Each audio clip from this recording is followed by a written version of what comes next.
Hi, I'm Hilary Russo. Thanks for joining me for the HIListically Speaking podcast. I'm a certified holistic health coach and havening techniques practitioner, lover of great conversation, and of course, clever wordplay, HIListically speaking. So welcome to an empowering place where my guests share their transformational stories of trauma to triumph through health, healing, and humor. It's the ultimate brain candy as we find out who we are, how we got that way, and what it takes to be a happy and healthy grown-up. And be kind to your mind. I'm glad you're here. You are not alone. It feels good to hear those words, doesn't it? But when you think about it, and we're all guilty of it, we tend to think we are alone when we're facing our upsets and fears. At work, at home, in school, in life, wherever we are, there are definitely times we feel like we are in over our heads, out of our league, like we're the only ones going through it. And we will do whatever it takes to avoid looking like a fool, won't we? Oh boy, does that brain love to hijack us. But here's the kicker.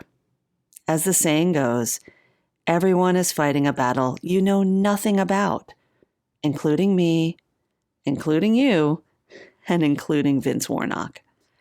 So who is Vince?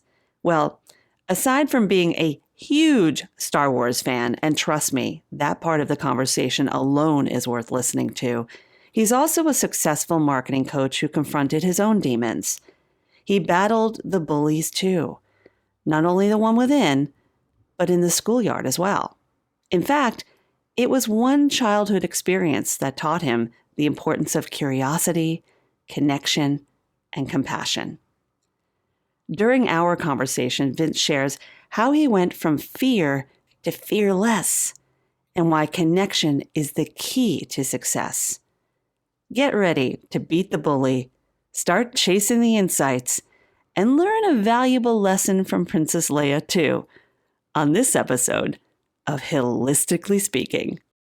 Vince Warnock, so wonderful to have you here on HIListically Speaking. We had a chance to chit-chat a little bit one other time, and I have to say, you have quite an incredible story, and I'm just really glad to share you with HIListically Speaking listeners. So thanks for being here. Oh my goodness, thank you for having me, Hilary. Like seriously, I've been looking forward to this all day. I got up, I just said to you, I got up really early and I'm like, right, I've got a podcast recording with Hilary. This is going to be fantastic. So I just want to keep our conversation going. I had so much fun talking to you. I did as well. And I have to say, that is the nicest thing to hear today. So thank you for making me feel, for holding space for me. I'm so used to holding space for people on my podcast. So it's nice to hear when it's reciprocated. So thank you. So here we go. We are talking about a topic that I have not covered yet. I know in many conversations I've had on HIListically Speaking, bullying does come up.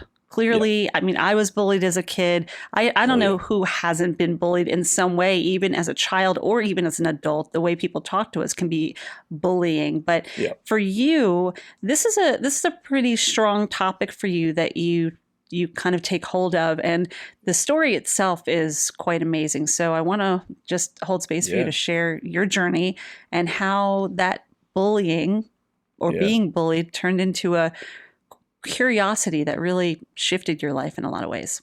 Yeah, it totally shifted my life. It was one of the most pivotal points, I think, in my entire life. And it was at age 17. But I'll take you back first. So for context for everyone listening to this.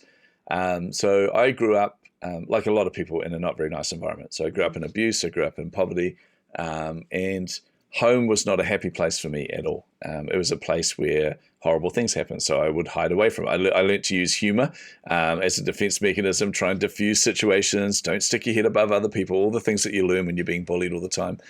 But school for me was a really, really happy place. And school was a place where I would be away from that abuse and I could just be around other kids. I could be a kid myself.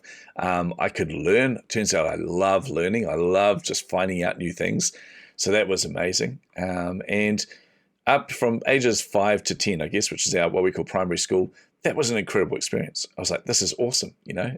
Then at age 11, I moved to what's called an intermediate school. It's like a transitional school. So it's between primary and what we call college. And I believe in America, you guys call it high school. So it's essentially from age 13 to 17, that kind of thing. So I went to this intermediate school. And for 2 years, you're in this environment. And I discovered something that I hadn't experienced outside of the home before. And that was a bully at school. And it was a guy, I was going to say his name. That would be terrible. I'm never going to say his name. So it was an individual. There we put it that way. Poor guy is probably a priest now or something. Yeah, probably. But he tormented me for 2 years, and he made my life hell. And to the point where I had no safe space. Home was a place of extreme anxiety and extreme pain, and I would go to school, and that was anxiety and pain as well. I tried to throw myself more into learning as much as I could, but still, I had this bully always there. And you learn tactics like trying to run from school so you can't chase you, that kind of thing. I got pretty fast, which is cool, but it still would always end up with me getting a beating. And then at age 12, last year of transitional school there, we found out we're going to different colleges. So I went to a place called Mana College. He went to a place called Porirua College. And I now was no longer going to be around my bully. It was like the greatest moment ever. I'm like, finally, I'm free. If only I could have that at home. So I was like, right. So I went off to college. And through my college years, I did experience a couple of other bullies there, nowhere near to the intensity of this particular individual. But going to college, it was like, right, I'm finally free of this. And I'm sick of being a victim. I felt so weak, and I felt so defeated, and I felt so deflated. I didn't want that for my life. And I'm like, I need to work through this. So I threw myself into learning martial arts and boxing, and I would train every single day. There's a bunch of us there that just threw ourselves into it wholeheartedly. And I trained every single day to the point where I could defend myself, and I could do quite well in that situation. And then we get to age 17. So fast forward. How many years is that? Wow, I can't do math off the fly. 4 years. There, 4 years. 13 that wasn't to your 17. strong subject in school, well, I take it? Actually, weirdly, Hilary, it was. It was all the complex math I could do, but just basic addition and subtraction, forget about it. But anyway, so I got to what we call 7th form. So I was age 17. And something not funny, but something interesting happened. That bully was transferred to our school. And I was like, oh my goodness. Now, I was a huge fan of movies, right? Massive fan of movies. And I've seen every John Hughes movie, every 80s cheesy comedy, every, Revenge of the Nerds and all these kind of things where the weak person finally comes out on top. The victim comes out on top. I'm like, this is my crowning glory in my moment. I was like, this is going to be glorious. So I remember seeing him walk past, and I was like, I felt a bit of anxiety, but still I knew I could defend myself. So I'm like, yelled out his name, threw in a few expletives, just for colorization. He then turned around, did what he always did. He just kind of waddled over to me, took a swing at me, and missed. I moved the other way, and I'm like, ha, ha, ha. Then he took another swing, and I'm like, this is every 80s movie. This is glorious. It's going to be spectacular. And he took another swing, and I'm like, nope, I don't think so. And then finally, bam, I laid him out. I struck him, and I'm not a violent person. I just want to state that I'm not a violent person at all. But I laid this person out, and I knew this is the moment I am going to feel amazing. Except I did not. He was laying there, and I felt so confused, and I felt so horrible on the inside. I'm like, this was not what I expected. And then I found myself in the principal's office, as you do, by the way, when you fight at our college, you end up in the principal's office. And I'm there, and principal pulled me aside. And this was an interesting conversation. It was very difficult to hear, but he said to me, instead of saying, why were you guys fighting, any of those kind of things, he said, do you know why he was transferred to our school, Vince? And I said, well, I don't care, because, I'm a 17-year-old. I'm trying to be staunch here. I was like, I don't care. And he said, well, you should care. And that made me pay attention. He said, and then he told me the story of why he was transferred there. And the reason he was because his dad was so abusive that he would beat him, his sister, and his mother every day for most of his life. This was the environment that this poor kid was growing up in. He was getting physically abused and watching his younger sister, watching his mum get physically abused every day until it finally came to the point where the dad beat the mother so badly in front of the children that she actually passed away. So he effectively watched his dad murder his mum in front of him. And no matter what I had gone through, it was nothing to that severity. And then what happened, obviously, the dad went to jail, which is good. And then the kids got put into the care of an auntie and uncle. And they were closer to our school, which is why they transferred here. So I looked at the principal and I said, well, I didn't know that. And he goes, no, and I wouldn't expect you did. He said, but of all the people that I thought might understand what he has gone through, you were the one. And that was the moment where I realized I'm not the hero of this story.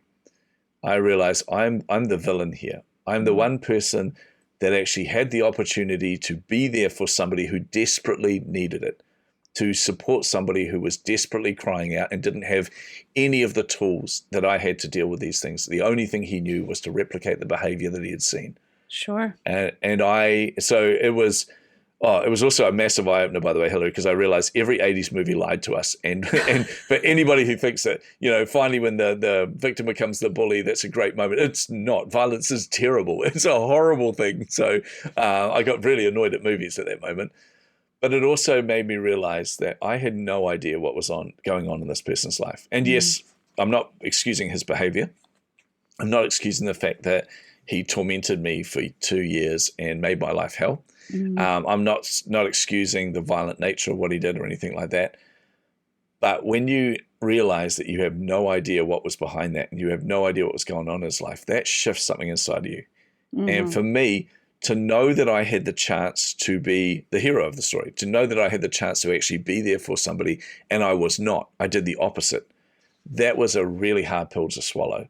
And it was also the moment I realized I need to shift my perspective and shift the way I approach people. But in the moment when you were defending yourself and felt that you were the one that was bullied, you were not aware of the information. So you didn't have the information. Not that we always need the information to make decisions, but you were defending yourself. It's a defense mechanism. It's natural. And as a kid, you're whatever. I'm a 17-year-old. Blah, blah, blah. Yeah, exactly.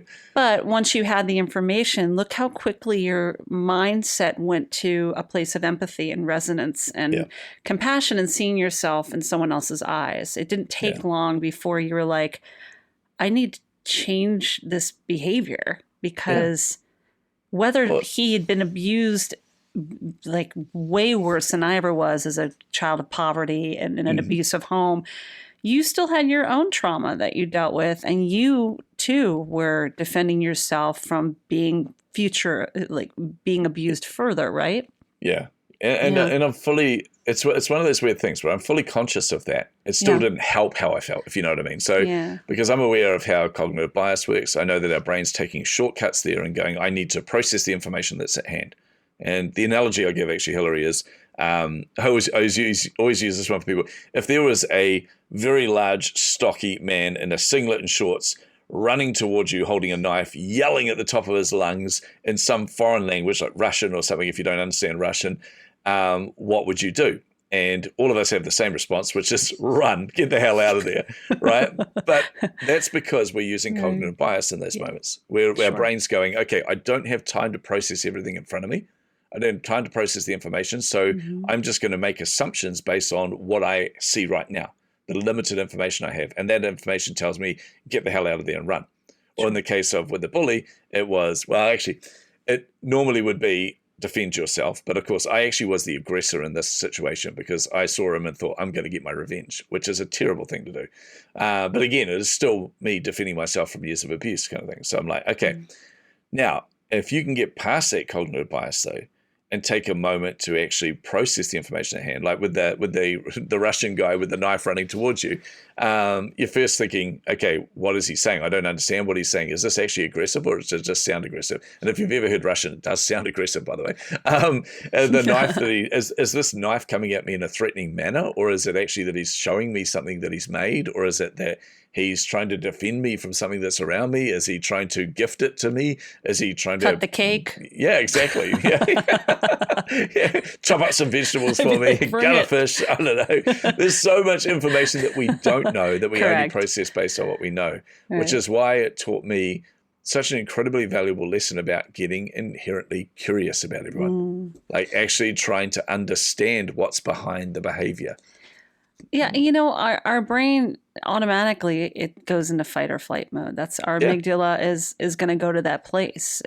We're still animals that have instincts, and at first thought, it's fight or flight, right? Yeah. So until we have a moment to step back and have the tools and the growth and to be able to say, that I'm a little uncomfortable in this moment, but let me process this. Then we can make more educated decisions and be more powerful in how we're living our lives, right?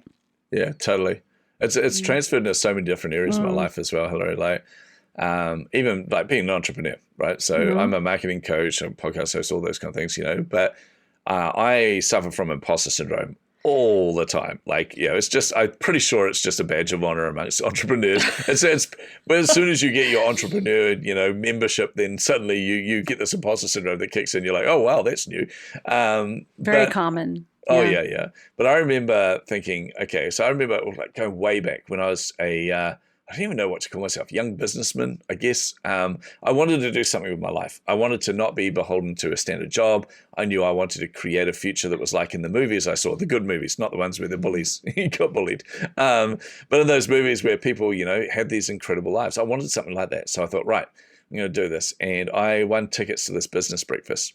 And I'm like, okay, this is going to be awesome. First of all, when you have no money, you're a young guy, just straight out of university, you're young, you've got no money, nothing, to go to a business breakfast where all the food and drink is provided for you free of charge. I'm like, oh, hell yes. They right? can talk about timeshares. You don't care. You just want the free food. Yeah. I'll become a Hare Krishna just to get free food. No, joking.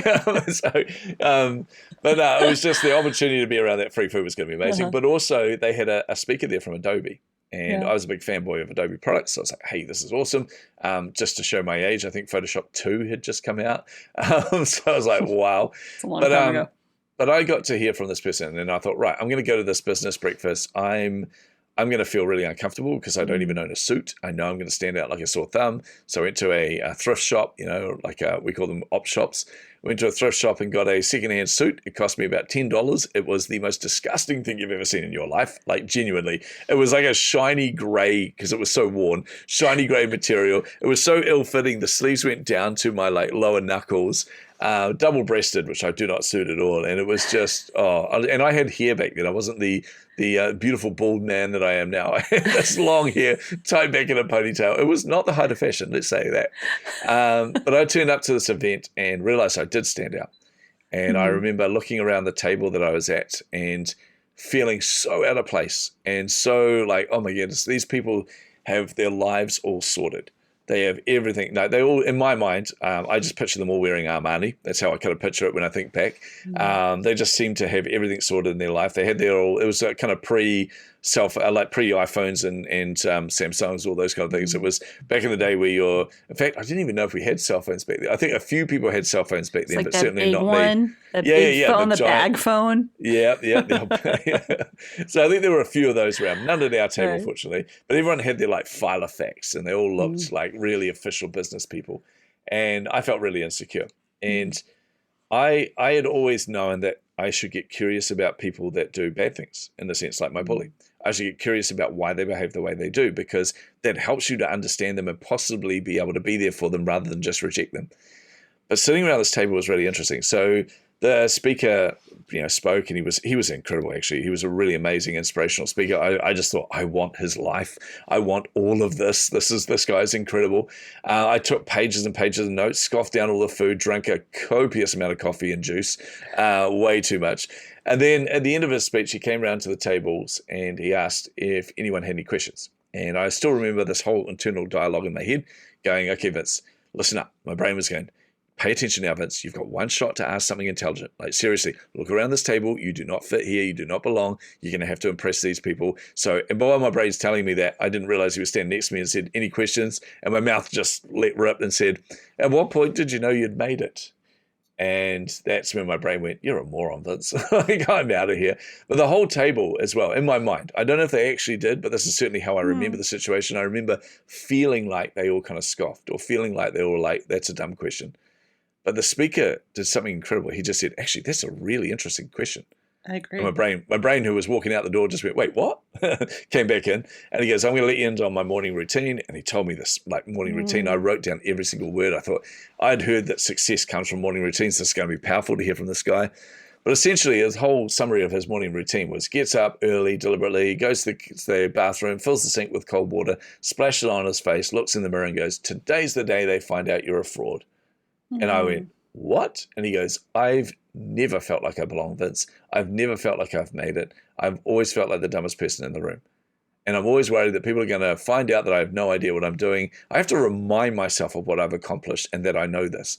And that was powerful in itself. That helped me in a lot of ways to deal with imposter syndrome. It certainly made me aware of it.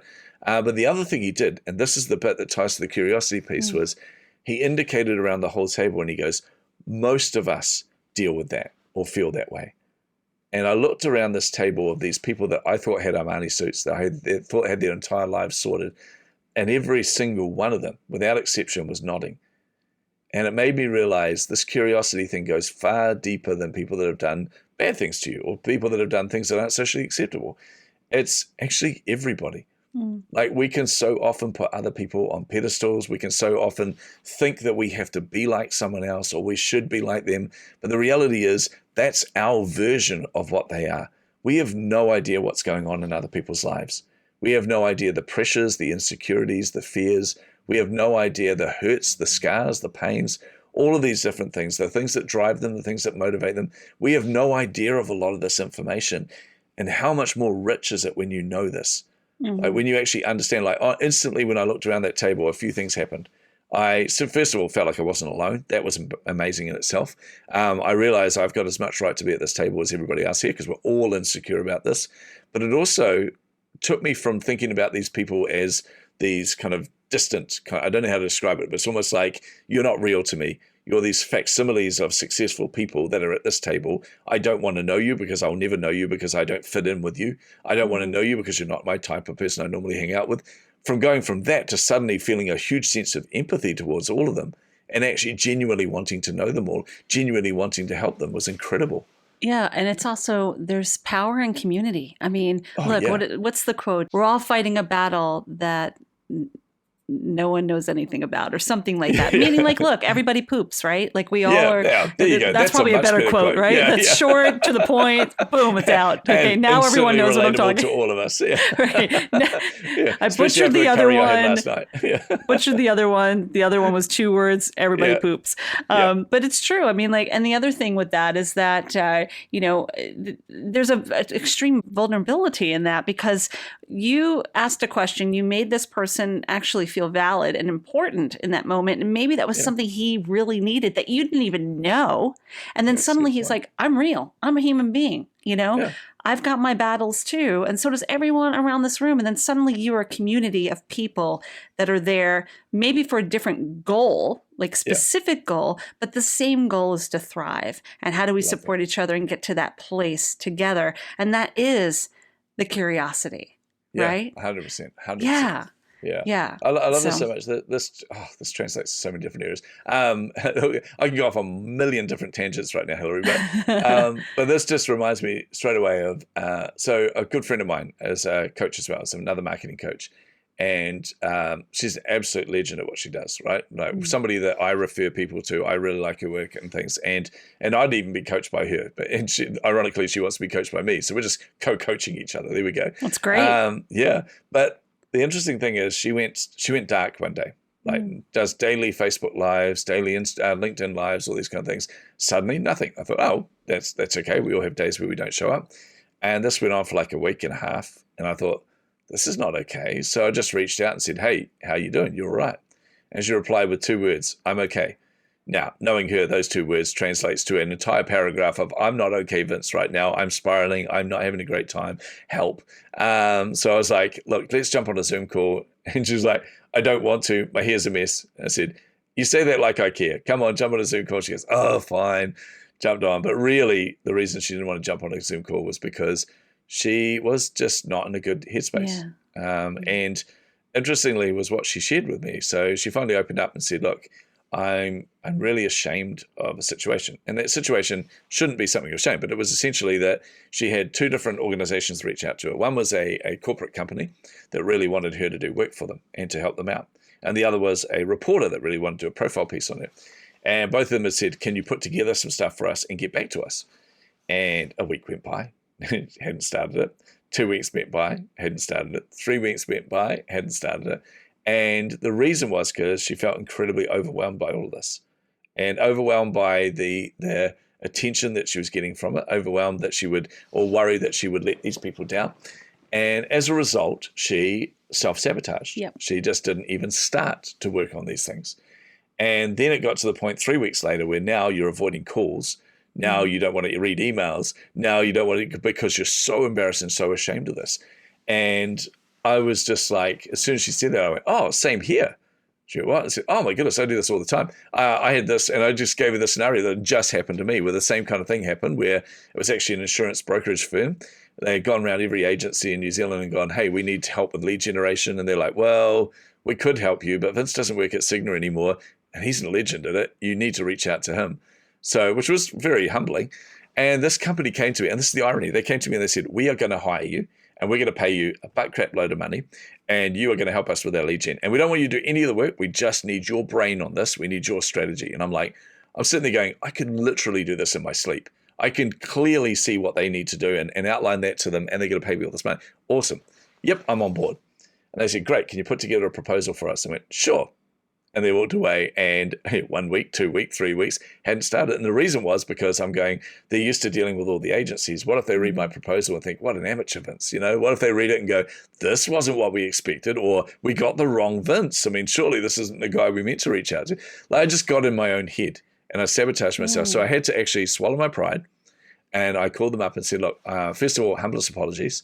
If you're wondering if I've been ghosting you, I have, and here's the reason why. And I just got really honest with them and said, look, I got a bit overwhelmed with this. This is something I can do in my sleep, but I was just really worried that what I put forward wasn't going to be the quality you wanted, blah, blah, blah. And they were like, dude, come in, meet with us.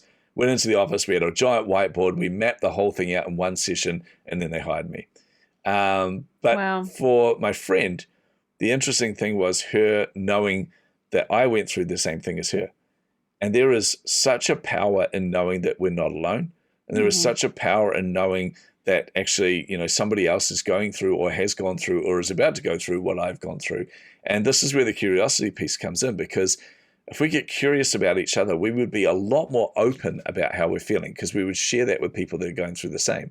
And I think as entrepreneurs, one of our biggest failings is the fact that we try to project this air of confidence and we try to project this success without actually openly talking with people we trust and being openly curious about them themselves, about this whole mental health aspect of entrepreneurship, which is a big problem. Yeah. And you know what I've found is that I've been really tapping into more mastermind groups, more groups where I'm being held accountable, and realizing that, oh my God, I show up in these groups. And I remember this earlier in the pandemic when I really was getting back into the whole LinkedIn, which I hadn't really used much with my business. Just as I had shifted and just kind of changed my business a little bit. And I'm like, oh my gosh, all these people are like, they've got this going on and that going on. And then you realize as we start sharing, it's like, everybody's got stuff going on. And you're just there to hold each other accountable and be like, dude, it's cool. And if you don't know how to do it, let me help you. And I found such power in that. And I've been in the same position as you, as your friend, the overwhelmment. And then when people give you accolades, sometimes you're like, whoa, like people put you on a pedestal and you're like, do I deserve this pedestal? Like, okay, now I got to show up because I'm like way over here up on this pedestal and I'm feeling like I'm down here. So now what do? So we self-sabotage. We get in our own head. We are our own worst bully. And that, I think what happens that's really powerful is, first, having the tools to be able to change your mindset, because as you know, with the work I do, we do have the ability to change the landscape of the brain with the proper tools. And also saying, you know what, I'm not okay, or I need help. Ask for help. We need to get used to asking for help, because we learn from each other when we ask for help. Yeah, and 100%. we got, like, the ego just loves to be like, you don't need help. You just suck at what you do, or you don't need help. You're too good. So that's a very powerful story to share, because look how you both helped each other in that moment. And we also realized, by the way, Hilary, we actually need to talk about that more openly with others as well, because I guarantee there are a whole pile of people going through the exact same issue and feeling very ashamed, very embarrassed, very alone. I still remember you talking about the accolades piece. This just reminded me, but so back in, I don't even know what year we're in now. Time has no relative thing for me anymore. Anyway, a few years back, I got a huge accolade. So Adobe honored me by inducting me into the Fearless 50, which is the program to recognize the top 50 marketers in the world. And I'm like, amazing. Okay. It sounds amazing, but Yeah. my brain rebelled on me when I heard that. And by the way I heard about that was the hilarious piece, because I got a phone call. I was just about to go on stage at a conference in Sydney, and I got a phone call from someone saying, "Hey, we want you to speak at this conference." And I said, yeah, sure. Send me the details, flick it through an email. I'll have a look at it when I'm finished on stage. And I got back and I saw the email and emailed them back and said, "Oh, you silly goose. You sent me the wrong link. You sent me to one in San Francisco." And they went, no, we want you to speak on stage at San Francisco. 7,000 people going to this summit. And we want to pay for your airfares, accommodation, everything. We're going to pay for the whole lot. And we'll fly you business class. We'll put you in a 5-star hotel. And I'm like, okay, first of all, thank you. Secondly, damn straight I'm going to speak at this conference. But the third thing I said was, but you can't pay for it because it was from Adobe and Marketo, and we use those products in our business. So it's like, I just don't want people to think there's a conflict of interest, so I'll pay my own way. Luckily, Cigna found out about it and went, yeah, like hell, you're paying your own way. We'll pay for you. So I was like, yes, back to business class. Woo! You worked that well. Yeah. But the thing from Adobe, they were like, you're adamant, you must come to this conference. You must speak at this conference. I'm like, okay, calm down. Yeah, I'll be there. And what I didn't realize is they had handpicked these people that they were going to recognize, and they got them all to speak at the conference. So we got there, and then with the opening of the conference was announcing that they're launching this program called the Fearless 50. It was recognizing the top 50, and these are the top 25. So it was basically the people that they had picked. They only picked the first half of it, and I'm in that mix. And I'm looking at all my heroes in the industry are in that mix as well, and I'm like, what the? I'm going, this is going to be super embarrassing for them, Hilary, because they'll realize they've actually chosen the wrong Vince Warnock. There must be another one out there who's far better at marketing than me. I can name 100 people that are far more talented than me. It was like all these weird conversations. And then to make it even worse, they said, and we really want to highlight 3 of those that are really driving change. They're really challenging the industry. And suddenly I'm looking up at this giant screen, and there's my face. And I'm like, my brain just couldn't even process it. It just went, dude, that guy looks so much like you. I'm like, oh, I know. I'm looking at it, and I couldn't picture that was me. I was just like, that looks, in fact, I think I've even got that shirt. I think I may even be wearing that shirt right now. Did you get it in the thrift shop? Yeah, exactly. but then the name comes up as well, and I went, what? He's got the same name as me? And they're like, oh, wait, they're talking about me. But I still remember, you're talking about asking for help. I still remember I found that really confronting. It was an incredible summit, incredible conference. I loved I love being on stage, so I loved my session anyway. That was awesome. I got to meet my heroes and be in their sessions. But I went to this session on Imposter Syndrome there from this professor, and she was just incredible. And I thought, this is something I want to help people with, so I'm gonna go to this session and take lots of notes. It's going to be wonderful. But I felt so confronted by the self-sabotage aspect of what we do that I left the summit, I left the conference, walked down the road, found a Starbucks, and sat in the back of the Starbucks in this little corner. And the poor woman that worked there, she came over and she goes, are you okay, sir? And I'm like, I'm fine. I'm sitting there sipping my Starbucks, crying, feeling sorry about it. I just said, I'm just going over my life. And I felt to go over my life and look at everywhere where I'd sabotage myself because I didn't believe in myself. It was so confronting, but it also made me realize I need to ask for help. And being at that summit was incredible because some of my heroes I end up going out for dinner with, having a few drinks with, and these are people that have the perfect life, #perfect. Or you think. Yeah, exactly. You know? Every photo is them in, first class with a champagne. You're like, I bet they're a real jerk. But no, it turns out they're really nice. You're like, damn it. So you go out and you hang out with them for a while. And I remember saying to one of them, I was like, man, your life is so awesome. He goes, you idiot, Vince. He goes, my life's a hot mess, mate.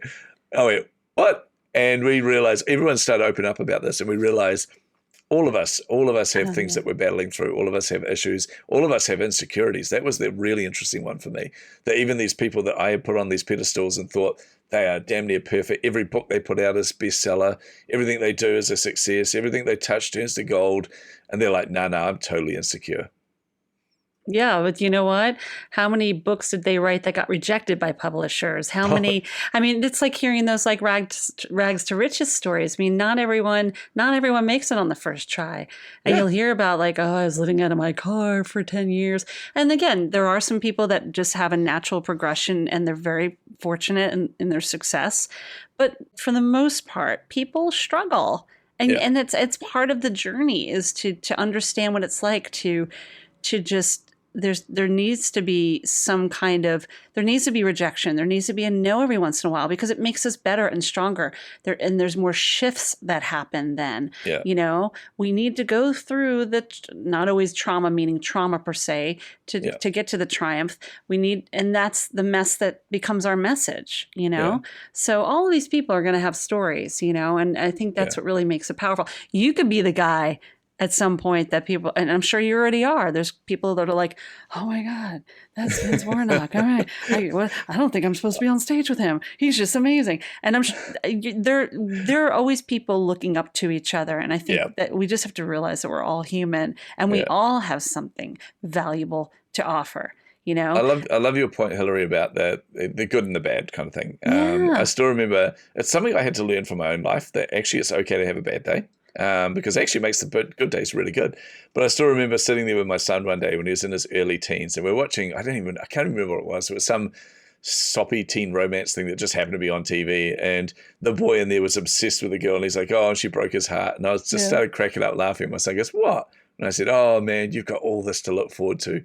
And he goes, what? I said, you're going to find somebody, and you're just going to be like, this is my whole world right now. This person is the ultimate person for me. I'm going to spend the rest of my life with them. It's going to be amazing. I cannot picture life without them. And then they're going to break your heart. And then you're going to be like, I can't live without them. It's horrible. And then you'll find somebody else who is even more of a fit for you. And I said, but this roller coaster is just an incredible ride. The lows are horrible, but the highs are so all-consuming and wonderful. And I remember looking at his face. He wasn't horrified, he had this smile on his face like, I'm looking forward to that. And then I realize that that's a parallel for what our lives are and things as well, going, actually, if we had all good days, we would be hella boring. Seriously, those good days would feel so insignificant to us. But you have a really bad day followed by a good day, and you feel elated. You feel all of those hormones released where you're like, oh, the dopamine, the oxytocin, all this. You're like, oh, life is wonderful. All the happy chemicals. I love the happy chemicals. Yeah. Me too. That's why I do the work I do.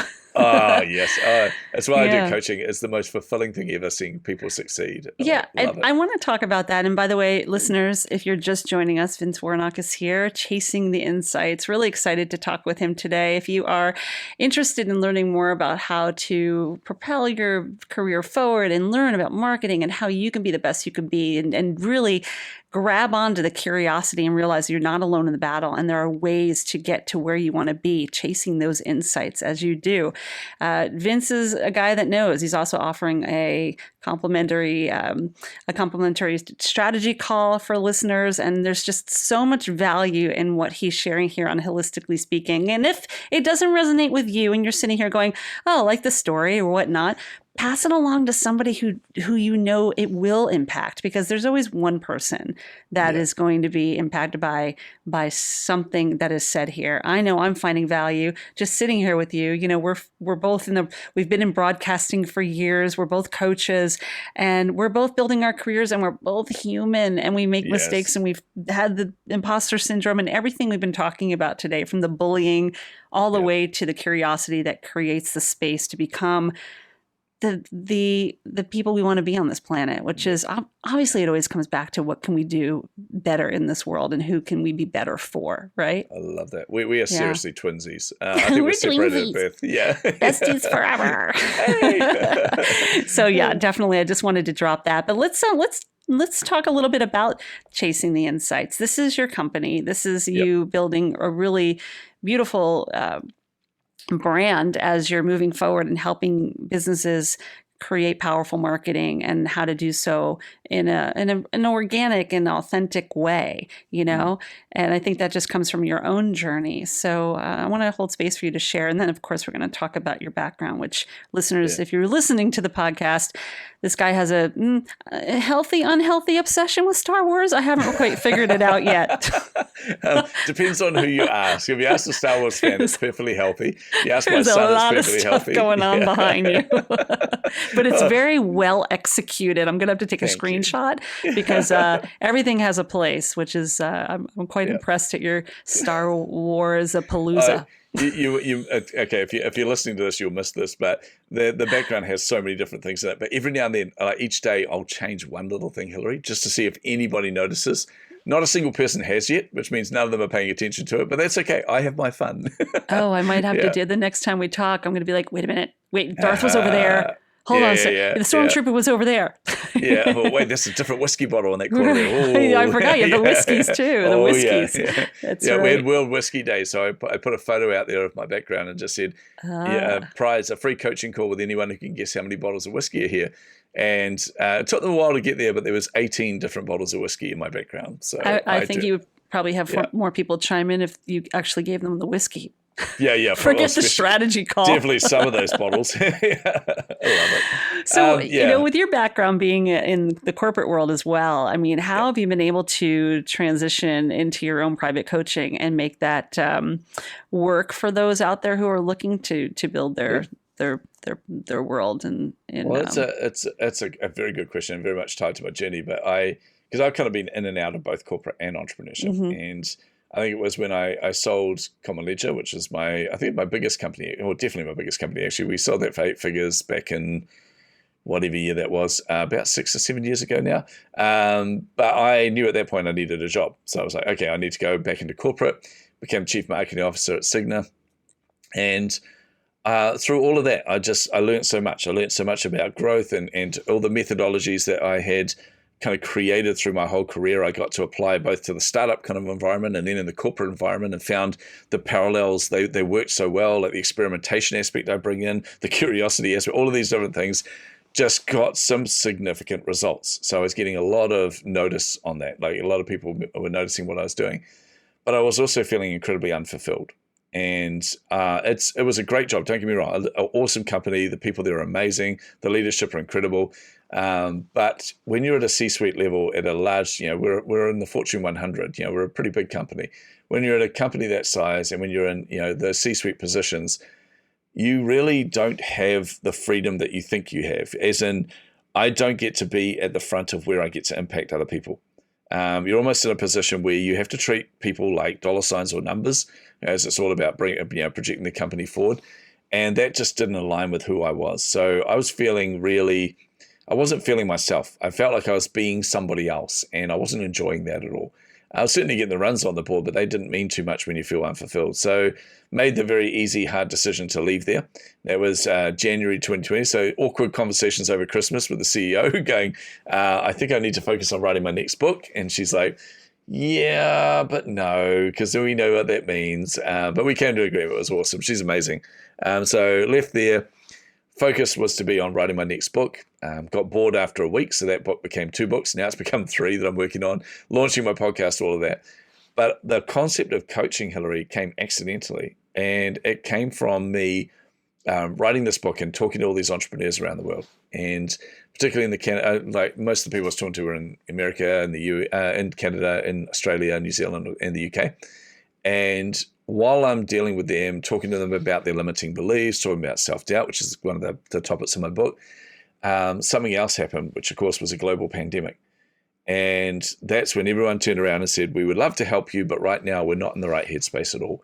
We have all the same overheads, we've got all the same challenges, and we have no revenue coming in the door. We don't even know if we're going to be alive or the company's going to be around in 2 months' time. And that was heartbreaking to hear. And it was something where I couldn't walk away from that. I just looked at it and thought, you know what? These are amazing human beings. They really are. Entrepreneurs in themselves are just incredible. Entrepreneurs are a very rare breed. And I was like, I can't stand by and just go, oh, well, thanks for your time. Get back in touch with me if you stick around. So I thought, I need to help them. So I jumped in and said, look, let me help you. Let me see what we can do here. And fortunately, I was in a very good position where we had no casualties through all of that. We had every single company, even during lockdown, turn around to be profitable again. We had 3 companies double their revenue and 1 even triple their revenue off the back of it during a lockdown. And I was like, oh, okay. First of all, turns out that all the things I've learned over my whole career and all the varying aspects of my career actually count for something. Turns out that it adds to how I can approach these businesses. So that was really good. And the other thing that happened was I realized how insanely fulfilling it was being able to stand next to somebody, being able to stand next to an entrepreneur or business owner and go, you know what, you've got this. I'm here with you. I'm going to guide you. I'm going to steer you in the right direction. And seeing them do it, not me do it for them, see them do it, see them empowered and them succeeding is the most genuinely satisfying feeling ever. I totally agree with you. I can't agree with you anymore. I mean, even and when people say to me like, "Oh, so you're not doing what you did anymore," whatever it was, I'm like, "No, I've just added to my toolbox. Like I'm using the tools that I have, the knowledge that I have, and I'm fusing it together." So like the broadcasting background, the media background, that's my platform. I know how to be a speaker. My passion, the purpose is let me help people in health and wellness. How can I help you with your with that side of my life? And like that coaching and is part of who we are. We want to give back. I mean, it all comes back to how are we leaving this planet, right? We want to do good things. We want to leave our mark. We want to know that we have touched, moved, and inspired people. And there is a selfishness to it, but it's a altruistic selfishness. It's a positive, so what you're doing is you're taking all of this good stuff that you've learned and said, you know what, I don't need to be in the corporate sector 9 to 5, clocking in, clocking out anymore. And I'm sure it was more like 9 to 9, 9 to 12, midnight, right? Because its hours were endless. I remember those days. I always joke, everyone keeps thinking it was a 24/7 job, but no, it's actually a 48/7. We had to invent time. We had to make time up to try and get stuff done. There's always a deadline. Yeah. There's always a deadline. So 100%. Here you are. And honestly, being our own boss, sometimes it's like a 72-hour, right? But we have the ability to decide when we need self-care, when we need to take care of us so that we can be more powerful for others. So here you are using all these tools and chasing the insights. You're now providing that knowledge to other people in a more intimate way. And that's a really wonderful thing to be able to provide because there's so many people out there that need a little guidance. Even we need guidance, right? Oh, yeah, totally. Honestly, I think every single entrepreneur needs a coach. A coach needs a coach. Even multiple. Yeah, totally. And even I look at my coach. My coach has a coach. I think his coach is a coach as well. Her coach is a coach. It's like, it's just, Who came first, the chicken or the egg? Who's the first coach? Yeah. But the thing is, the reason for that is because you always need, you don't have to go it alone. Yeah. Entrepreneurship is incredibly lonely as it is. It's a weird thing. This is what I think about entrepreneurs. We are completely insane because we talk about, starting business for freedom. We're like, oh, it's going to give us so much freedom and so much everything. And yet we work harder on our own business than we've ever worked.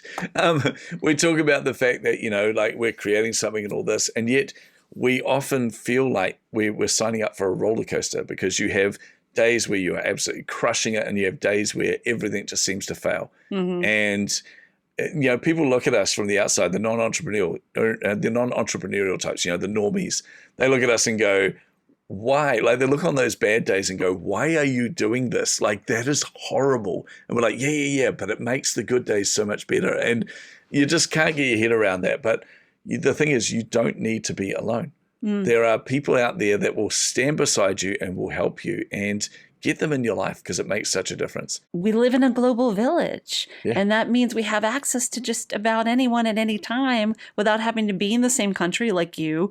We have the ability to see people. We have the ability to collaborate, connect, create. And that's a really powerful, those are powerful tools to have because people have something to share all over the world. So oh my goodness! Seriously, I only have a small handful of clients here in New Zealand. Mm-hmm. Most of my clients are in Canada, the US, UK, Australia, and South Africa, weirdly as well. But I have some of my best friends in the world now that I have actually never met.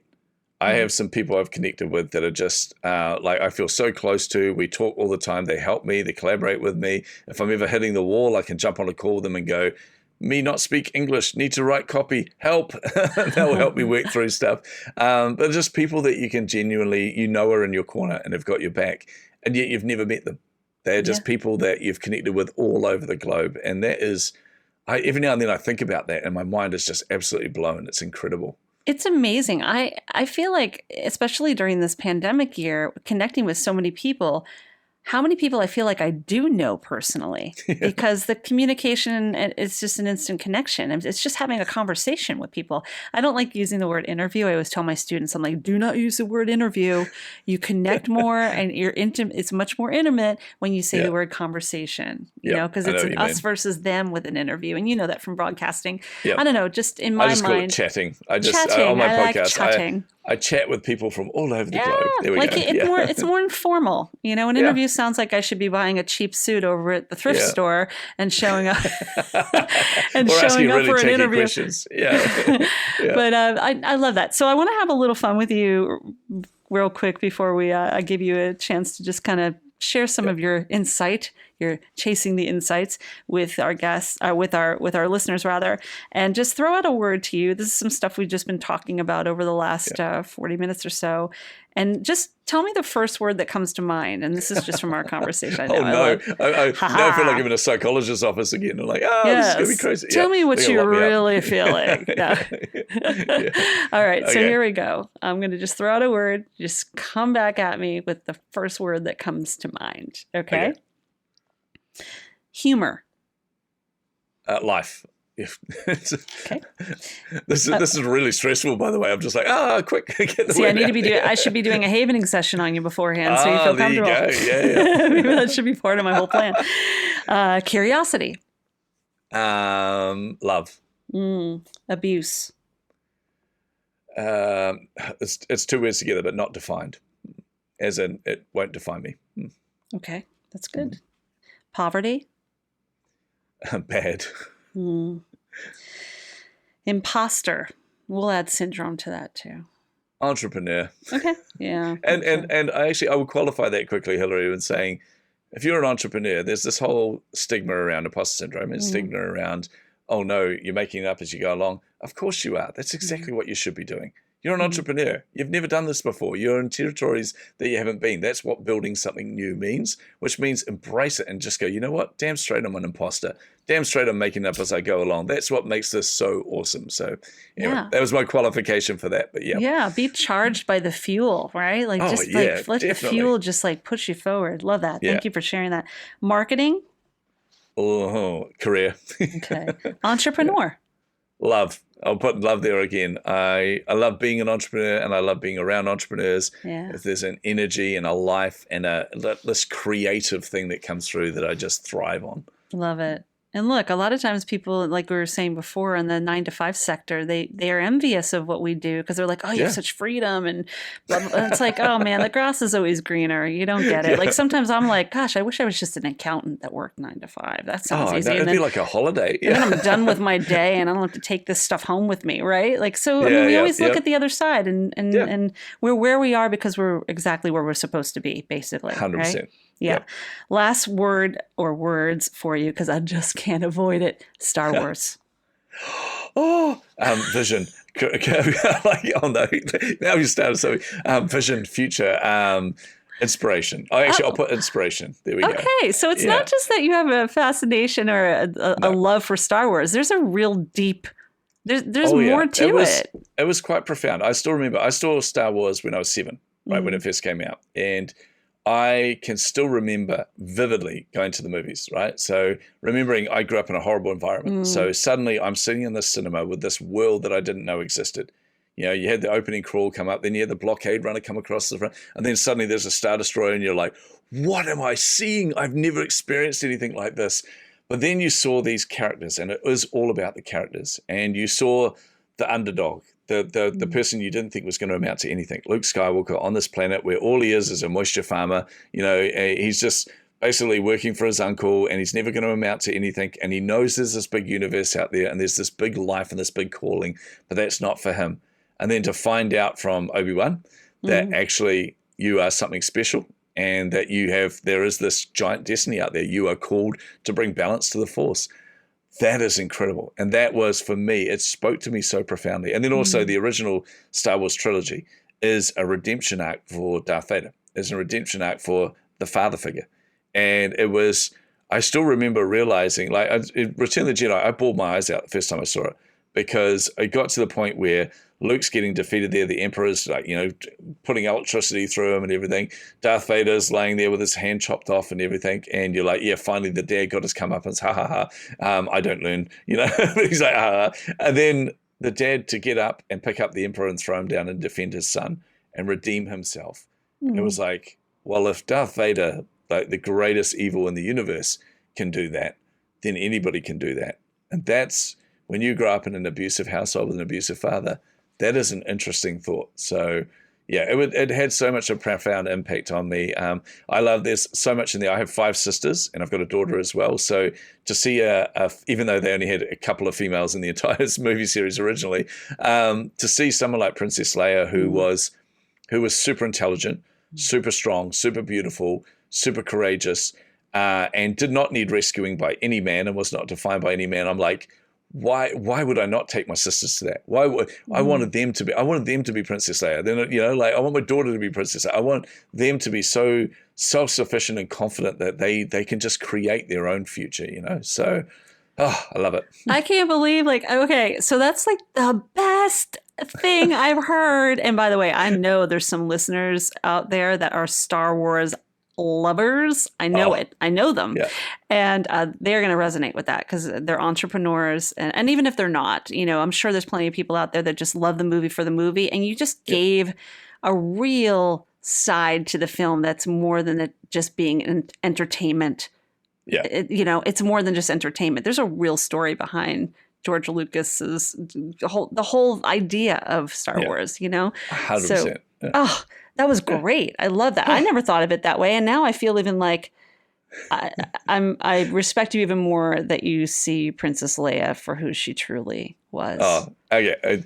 She's sad badass. insight into my life here. Oh, she was absolute badass. She was officially my first ever girlfriend too, by the way. You she and every didn't other know guy. This. Yeah. To the point where, like, so obviously, Princess Leia's not a real person. Right. I did eventually find that out. But then the more I got to know about Carrie Fisher and how much of a badass she was in real life, and the fact she was such a vocal advocate for mental health and things, like she suffered with bipolar herself, and she was just such an interesting and cool person that I got a phone call from a mate of mine, and they were on the flight that she was on when she had her heart attack, and they were just like, dude, you're not going to believe this, because they saw her there and they were like, oh, we're going to get a selfie with her. And then, of course, she collapsed, and it was like, okay, this is not good. And then the news, the press were like, oh, she's stable. They're expecting something good. And I'm like, oh, okay, that's good. And they rang me, and they're like, nah, it did not look stable to us. And then, of course, to find out that she had passed, even though I've never met this person in my life, they don't know me from a bar of soap. They have no idea who I am. But because they had an impact on me through their character, but then also through their life and their advocacy work and all this kind of stuff, I was an absolute wreck. I remember my wife got up and she walked into the lounge, and I'm sitting there watching TV, and she just looked at my face. I was holding it together, but she looked at me and immediately knew something was wrong. And she goes, are you okay? And then, of course, the ticker thing came up on the news, and I just pointed at it, and she goes, oh, good grief. She had been waiting for that day. She's like, oh, I need to counsel him. And I just burst into tears. It was like, it just felt like a part of my childhood was ripped away from me. But in saying that too, she lived such an amazing life. She's left such a legacy here. So she did a lot for mental health as well. Yeah, and definitely. So she left a legacy in a number of different respects. And knowing that she touched you in that way, and many millions of other people. Totally. So we're holding space for Carrie Fisher here. Absolutely. I remember that day as well, and it was a difficult one. But you know what? She lives in so many. She lives in so many outside of us, much like the people we lose in our lives do. Like if people just have the story to tell, they become immortal in whatever they're sharing and telling. So it all comes back to us telling our stories, right? I think the only other one that impacted me that much was the death of Stan Lee, the creator of comics. Comic books. I'm a giant comic book nerd. I grew up with Spider-Man, and I just and again that had a profound impact on me. But the more I learnt about him, the more I realized that he was just this really genuinely nice person. I mean, everybody has their flaws. And they always say, don't research your heroes because you'll be bitterly disappointed. But actually, the more I did, I was like, actually, no, you're all wrong. There are decent people out there. There are people that just want to be nice human beings that actually want to make a change. And people didn't realize the impact in his comics. He created the X-Men to deal with bigotry in the world. He created the Incredible Hulk to let people know that anger is a part of us, and that, like to talk to the rage that was in a lot of teenage boys particularly. So a lot of this was to deal with these real life things. It was just so powerful. Well, I just got a lesson in I mean, that's brilliant. That's a topic in itself, really. Yeah.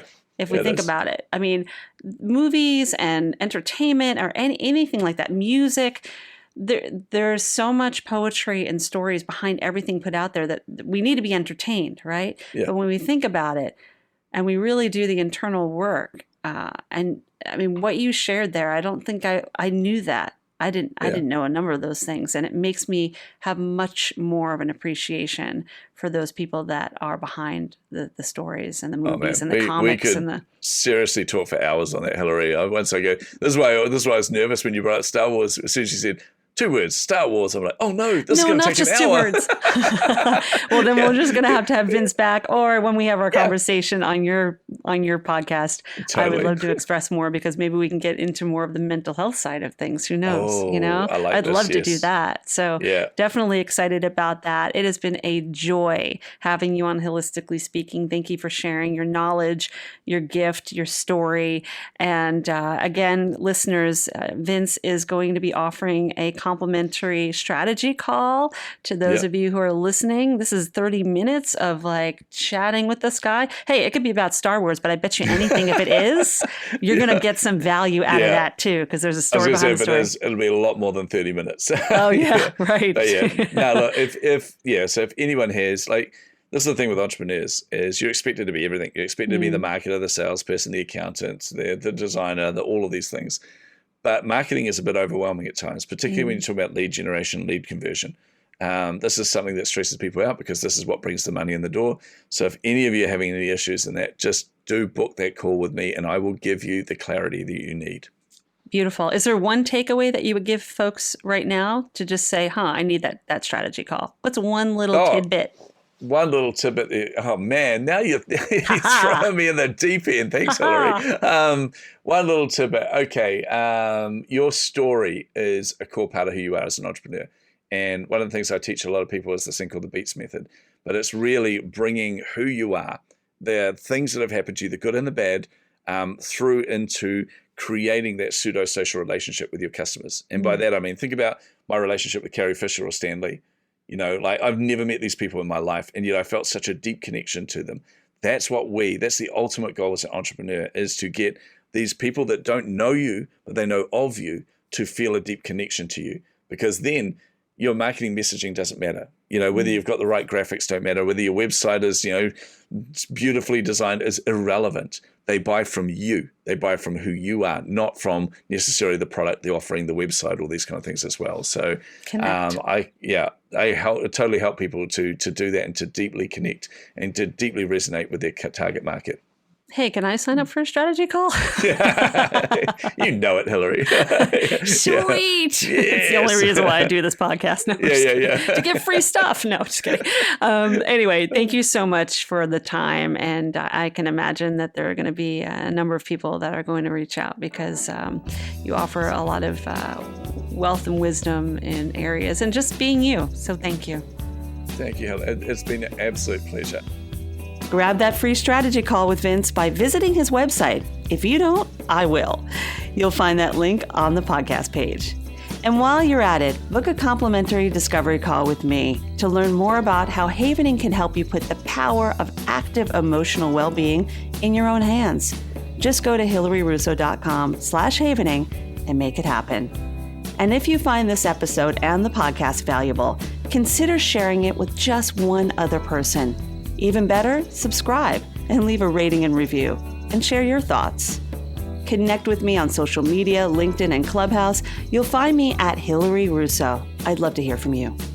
Hilistically Speaking is produced by Alan Seals, with music by Lipbone Redding, and recorded on Squadcast. And as always, thanks for listening. Be kind to your mind, and don't forget to laugh.